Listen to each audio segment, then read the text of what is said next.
ಕಾಡು ಸಂರಕ್ಷಣೆ ಹಾಗೂ ಅರಣ್ಯ ರಕ್ಷಕರ ಭದ್ರತೆ ಇದು ಅರಣ್ಯ ಇಲಾಖೆಯ ಬಹಳ ಮಹತ್ವದ ಜವಾಬ್ದಾರಿಯಾಗಿದೆ. ಈ ನಿಟ್ಟಿನಲ್ಲಿ ಒಂದು ಹೊಸ ಕ್ರಮಕ್ಕೆ ಮುಂದಾಗಿದೆ. ಮೈಸೂರು ಎಲೆಕ್ಟ್ರಿಕಲ್ಸ್ ಲಿಮಿಟೆಡ್ ಅರಣ್ಯ ರಕ್ಷಕರಿಗಾಗಿ ವಿಶೇಷ ಚೌಕಿಯನ್ನು ನಿರ್ಮಾಣ ಮಾಡ್ತಾ ಇದೆ. ಈ ಕ್ರಮವನ್ನು ಅರಣ್ಯ ಸಚಿವ ಈಶ್ವರ್ ಖಂಡ್ರೆ ಶ್ಲಾಘಿಸಿದ್ದಾರೆ ಮತ್ತು ಇದರ ಬಗ್ಗೆ ವಿವರವಾಗಿ ಏನು ಉನ್ನತಾಧಿಕಾರಿಗಳ ಸಭೆ ಆಯೋಜನೆ ಮಾಡಲಾಗಿತ್ತು ಈ ಸಂಬಂಧ ಆ ಸಂದರ್ಭದಲ್ಲಿ ವಿವರವಾಗಿ ಮಾತನಾಡಿದ್ದಾರೆ ಮತ್ತು ಮೈಸೂರು ಎಲೆಕ್ಟ್ರಿಕಲ್ಸ್ ಲಿಮಿಟೆಡ್ ಸಂಸ್ಥೆಗೆ ಅಭಿನಂದನೆಗಳನ್ನು ಸಹ ಸಲ್ಲಿಸಿದ್ದಾರೆ. ಸ್ನೇಹಿತರೆ, ಇದು ಬಹಳ ಖುಷಿ ಆಗ್ತಾ ಇದೆ, ಬಹಳ ಹೆಮ್ಮೆ ಅನ್ನಿಸ್ತಾ ಇದೆ. ಯಾಕೆಂದ್ರೆ ಮನೋಹರ್ ಅವರು ಯಾವಾಗಲೂ ಅರಣ್ಯದ ಬಗ್ಗೆ, ಪ್ರಕೃತಿ ಬಗ್ಗೆ, ಪರಿಸರ ಬಗ್ಗೆ ಅತ್ಯಂತ ಕಳಕಳಿಯನ್ನು ಇಟ್ಟುಕೊಂಡು ಏನು ರಾಜ್ಯದಲ್ಲಿ ಜ್ವಲಂತವಾದಂತಹ ಸಮಸ್ಯೆಗಳಿದ್ದಾವೆ ಆ ಎಲ್ಲಾ ವಿಚಾರಗಳ ಬಗ್ಗೆ ಬಹಳಷ್ಟು ಆಲೋಚನೆಯನ್ನು ಮಾಡಿ ಒಂದು ಹೋರಾಟದಿಂದ ಅನ್ಯಾಯದ ವಿರುದ್ಧ, ಭ್ರಷ್ಟಾಚಾರದ ವಿರುದ್ಧ, ಅಕ್ರಮಗಳ ವಿರುದ್ಧ ಹೋರಾಟ ಮಾಡುವಂಥದ್ದು ಮತ್ತು ಅತ್ಯಂತ ನಿಷ್ಠಾವಂತ ಕಾಂಗ್ರೆಸ್ ಮುಖಂಡರಾಗಿ ಇವತ್ತು ಏನು ರಾಜ್ಯದಲ್ಲಿ ಅವರು ಸೇವೆ ಮಾಡ್ತಾ ಇದ್ದಾರೆ. ನಿಜವಾಗಿಯೂ ಅತ್ಯಂತ ಅಭಿನಂದನೀಯ ಕಾರ್ಯವಾಗಿದೆ. ಹೀಗಾಗಿ ಅವರು ಇವತ್ತು ನಮ್ಮ ಸರ್ಕಾರ ಬಂದು 2.5 ವರ್ಷ ಆಗಿದೆ. ಈ 2.5 ವರ್ಷದಲ್ಲಿ ಅವರಿಗೆ ಈ ಮೈಸೂರು ಎಲೆಕ್ಟ್ರಿಕಲ್ ಇಂಡಸ್ಟ್ರೀಸ್ ಲಿಮಿಟೆಡ್ನ ಕಂಪನಿಯ ಅಧ್ಯಕ್ಷರನ್ನಾಗಿ ನೇಮಕ ಮಾಡಿದ ಮೇಲೆ ಇವತ್ತು ಅವರ ಒಂದು ಕ್ರಿಯಾಶೀಲತೆಯಿಂದ ಈ ಒಂದು ಕಂಪನಿ ಉತ್ತರೋತ್ತರ ಬೆಳೀತಾ ಇದೆ ಅಂತ ಹೇಳಿದ್ರೆ ಅತಿಶಯೋಕ್ತಿ ಆಗೋದಿಲ್ಲ. ಯಾಕೆಂದ್ರೆ ಎಂಇಐ ಸಂಸ್ಥೆ ಬಗ್ಗೆ ಬಹಳ ಜನರಿಗೆ ಮಾಹಿತಿನೇ ಇರಲಿಲ್ಲ, ಬಹಳಷ್ಟು ಕಾರ್ಯಚಟುವಟಿಕೆಗಳು ನಡೀತಾ ಇರಲಿಲ್ಲ, ಬಹಳ ಕಡಿಮೆ ಅನುದಾನ ಇತ್ತು. ಇಂಥ ಒಂದು ಪರಿಸ್ಥಿತಿಯಲ್ಲಿ ಏನೇ ಒಂದು ಈ ಸಂಸ್ಥೆ ಅಭಿವೃದ್ಧಿ ಇರಬಹುದು, ಇತರ ಸಾರ್ವಜನಿಕರ ಕೆಲಸ ಕಾರ್ಯಗಳಿರ್ಬೋದು, ಖುದ್ದಾಗಿ ಹೋಗಿ ಇವತ್ತು ಕಚೇರಿಗೆ ಸುತ್ತಾಡಿ ಮಂತ್ರಿಗಳಿಗೆ ಭೇಟಿಯಾಗಿ, ಮುಖ್ಯಮಂತ್ರಿಯವರಿಗೆ ಭೇಟಿಯಾಗಿ ಅವರ ಸಮಸ್ಯೆಯನ್ನು ಬಗೆಹರಿಸುವಂತಹ ಕೆಲಸ ಅವರು ಮಾಡ್ತಾ ಇದ್ದಾರೆ. ಹೀಗಾಗಿ ಇವತ್ತು ಈ ಸಂಸ್ಥೆ ಉತ್ತಮವಾದಂತಹ ಕೆಲಸ ಮಾಡ್ತಾ ಇದೆ.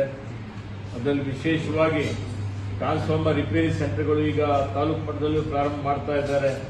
ಅನೇಕ ಕಡೆ ರೈತರಿಗೆ ಬಹಳಷ್ಟು ತೊಂದರೆ ಆಗ್ತದೆ, ನಾವು ನೋಡ್ತಾ ಇದ್ದೀವಿ. ಅದರಲ್ಲಿ ವಿಶೇಷವಾಗಿ ಬೇಸಿಗೆ ಬಂತು ಅಂತ ಹೇಳಿದ್ರೆ ವಿದ್ಯುತ್ ಸಮಸ್ಯೆ ಆಗುತ್ತೆ. ವಿದ್ಯುತ್ ಸಮಸ್ಯೆ ಆಗಿದ್ದಾಗ ಇವತ್ತು ಏನಾದರೂ ಲೋಡ್ ಜಾಸ್ತಿ ಆಯಿತು ಅಂತ ಹೇಳಿದ್ರೆ ಟ್ರಾನ್ಸ್ಫಾರ್ಮರ್ ಸುಟ್ಟೋಗ್ಬಿಡ್ತಾವೆ.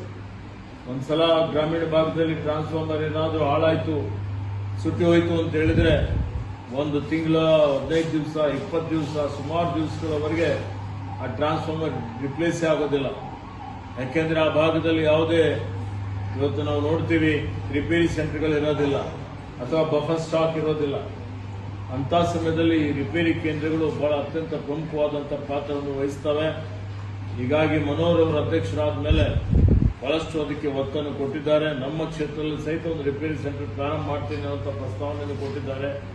ನಿಜವಾಗಿ ಹೇಳಬೇಕು ಅಂದ್ರೆ ಇನ್ನೂ ಜಾಗನೇ ಕೊಡಲಿಕ್ಕೆ ನಾವು ಇನ್ನೂ ಎಲ್ಲಾ ಸ್ಥಳೀಯ ಸಂಸ್ಥೆಗಳಲ್ಲಿ ನಿವೇಶನ ಕೊಡಬೇಕು, ಜಮೀನು ಕೊಡಬೇಕು ಅಂದ್ರೆ ಬಹಳ ಇವತ್ತಿನ ಕಾಲದಲ್ಲಿ ದುಬಾರಿ ಬೆಲೆ ಆದಂತಹ ಒಂದು ಸಮಸ್ಯೆನೂ ಇದೆ. ಸರ್ಕಾರಿ ಜಮೀನುಗಳು ಲಭ್ಯನೂ ಇಲ್ಲ. ಸೊ ಹೀಗಾಗಿ ಅವರು ಬಹಳ ಒಳ್ಳೆ ರೀತಿಯಿಂದ ಈ ರಾಜ್ಯದ ಸೇವೆಯನ್ನು ಮಾಡ್ತಾ ಇದ್ದಾರೆ. ಇವತ್ತು ಮಾನವ ಪ್ರಾಣಿ ಸಂಘರ್ಷ ಇವತ್ತು ನಿನ್ನೆದಲ್ಲ, ಸುಮಾರು 100 ವರ್ಷದಿಂದ ಇದೆ. ಇವತ್ತು ನಾವೆಲ್ಲರೂ ಸಹಬಾಳ್ವೆಯಿಂದ ಇರಬೇಕಾಗ್ತದೆ. ಏನು ವನ್ಯಜೀವಿ ಸಂರಕ್ಷಣೆ ಕಾಯ್ದೆ 72ರಲ್ಲಿ ಬಂತು ಶ್ರೀಮತಿ ಇಂದಿರಾ ಗಾಂಧಿ ಅವರ ಕಾರ್ಯಕಾಲದಲ್ಲಿ.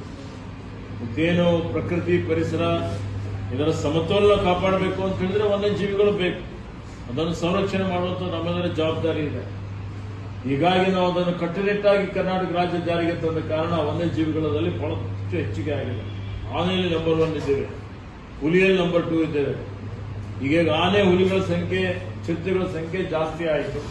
ಅದಕ್ಕೆ ಅನುಗುಣವಾಗಿ ಅರಣ್ಯ ಕ್ಷೇತ್ರ ಜಾಸ್ತಿ ಆಗಿಲ್ಲ, ಖರೀದಿ ಮಾಡಲಿಕ್ಕೂ ಬರೋದಿಲ್ಲ, ಕ್ಷೀಣಿಸ್ತಾ ಇದೆ, ಒತ್ತುವರಿ ಆಗ್ತಾ ಇದೆ, ನಗರೀಕರಣ ಆಗ್ತಾ ಇದೆ.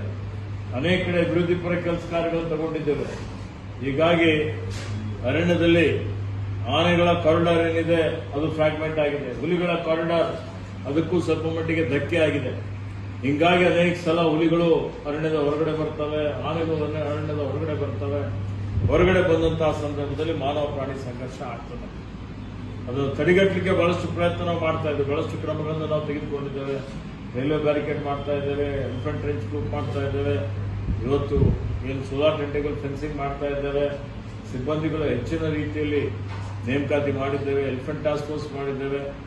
ಆಂಟಿ ಪೋಚಿಂಗ್ ಕ್ಯಾಂಪ್ಗಳು, anti depredation camp, RRT camp ಇವೆಲ್ಲವೂ ಅನೇಕ ರೀತಿಯಲ್ಲಿ ಎಲ್ಲಾ ಮುಂಜಾಗ್ರತಾ ಕ್ರಮಗಳನ್ನು ತೆಗೆದುಕೊಂಡರೂ ಸಹಿತ ಬೇರೆ ಬೇರೆ ಕಾರಣಗಳಿಂದ ಸ್ವಲ್ಪ ಜನ ಮೃತಪಡ್ತಾ ಇರ್ತಕ್ಕಂಥದ್ದು ನಾವು ನೋಡ್ತಾ ಇದ್ದೇವೆ. ಪ್ರತಿ ವರ್ಷ ರಾಜ್ಯದಲ್ಲಿ 50ರಿಂದ 60 ಜನ ಮೃತಪಡ್ತಾರೆ. ಅದೆಲ್ಲ ನಮ್ಮ ಅರಣ್ಯ ಸಿಬ್ಬಂದಿಗಳು ಸಹಿತ ಜೀವದ ಅಂಗನ್ನು ತೊರೆದು ಆನೆ ಸೆರೆ ಹಿಡುವಂಥದ್ದು, ಹುಲಿ ಸೆರೆ ಹಿಡುವಂಥ ಕಾರ್ಯಾಚರಣೆಯಲ್ಲಿ ಭಾಗಿಯಾಗ್ತಾರೆ. ಅವರಿಗೂ ಸುರಕ್ಷತೆ ಬೇಕು.